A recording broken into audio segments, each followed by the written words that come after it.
정원호가 재개발 재건축 사업성 위주 장특공 유지, 우리같이 이렇게 뭐 서울에서 46년 동안이나 평생 거기에서 아이 뭐 2살 때 그 친정 부모님 유산으로 산 집이니까 그것이 돈이라고 할 수 없죠.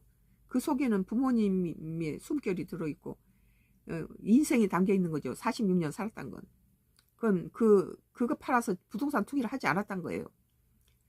정원호 재개발 재건축 사업상 위주 장특공 유지, 우리같이 46년 동안 그 집 한 집에서 그렇게 살았던 사람들한테 아이가 지금 막내 아들이 2살 때 그 집을 샀으니까 46년 됐으니까 그런 그 아이가 그 어려서 국민학교부터 거기서 중고등학교 다 거기서 나오고 자랐는데, 우리 젊은 날이 다 우리 인생이 다 거기에 46년 갖고 있는 집이면 그렇잖아요.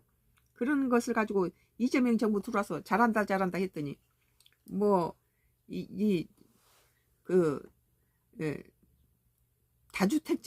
다주택자의 그 정책은 성공했어요. 뭐 문재인 정부 때 174채를 가진 사람이 있더라고요.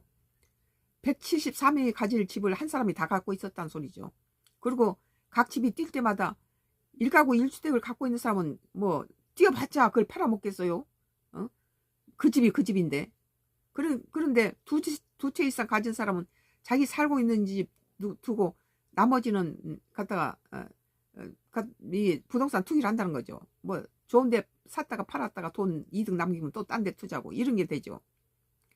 오늘 서울시장 정원호 서울시장 후보가 재개발 재건축 사업성 위주 장특공 유지한다고 그랬네요.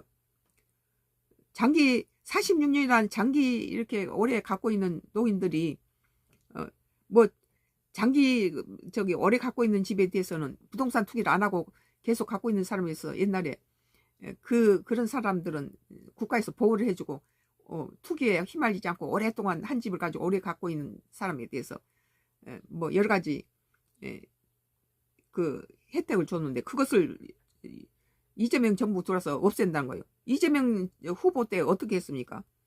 뭐 집 한 채 가지고 오랫동안 그 집을 살 때 뭐 세금 있는 대로 세금 낼 거, 취득세 뭐 양도세 뭐 할 거 다 냈는데, 그다음 그것이 살다가 죽으면, 부모가 죽으면 그 세금을 내기 위해서 또 그것을 팔아서 다 공중분해시킨 게 너무 안 됐다. 그래서 자기는 대통령 당선되면 1가구 1주택에 한해서 무슨 평생 세금을 내고 세금을 취득세 내고 뭐 해서 만든